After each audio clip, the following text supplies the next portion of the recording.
شروع کرتا ہوں اللہ کے نام سے جو بڑا مہربان نہایت رحم کرنے والا ہے۔ حضرت امام محمد باقر علیہ السلام سے روایت ہے کہ پچھلے زمانہ میں بادشاہوں کی اولاد میں سے کچھ جوان ترک دنیا کر کے عبادت میں مشغول ہو گئے اور روئے زمین میں سیر و تفریح کرتے پھرتے تھے تاکہ دنیا اور دنیا والوں کے حالات سے عبرت حاصل کریں۔ ان کا گزر ایک قبر کی طرف ہوا جس پر بہت سی مٹی لوگوں نے جمع کر رکھی تھی کہ اس کے نشان کے سوا اور کچھ ظاہر نہ تھا۔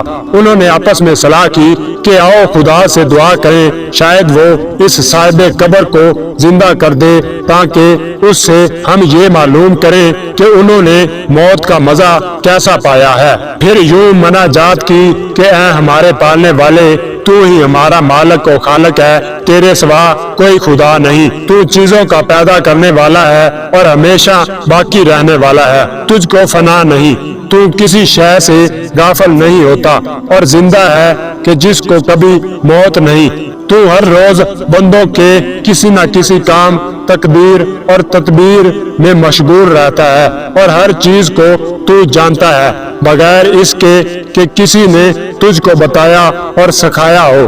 ہمارے لیے اس مردہ کو زندہ کر دے۔ اس دعا کے ساتھ ہی اس قبر سے ایک شخص باہر آیا جس کے سر اور داڑھی کے بال سفید تھے۔ وہ اپنے سر سے خاک جھاڑ رہا تھا، ڈرتا ہوا، خوف کھاتا ہوا آسمان کی طرف دیکھنے لگا۔ پھر ان سے کہا کہ میری قبر پر کیوں کھڑے ہو؟ انہوں نے کہا ہم نے آپ کو اس لیے تکلیف دی ہے کہ آپ بتائیں کہ آپ کے نزدیک موت کا مزہ کیسا تھا۔ اس مرد بزرگ نے کہا 99 سال سے میں اس قبر میں دفن ہوں لیکن اب تک موت کی سختی اور تکلیف زائل نہیں ہوئی اور موت کی تلخی میرے حلق سے نہیں مٹی ہے۔ انہوں نے پوچھا جس روز آپ کی وفات ہوئی تھی کیا آپ کے سر اور داڑھی کے بال اسی طرح سفید تھے؟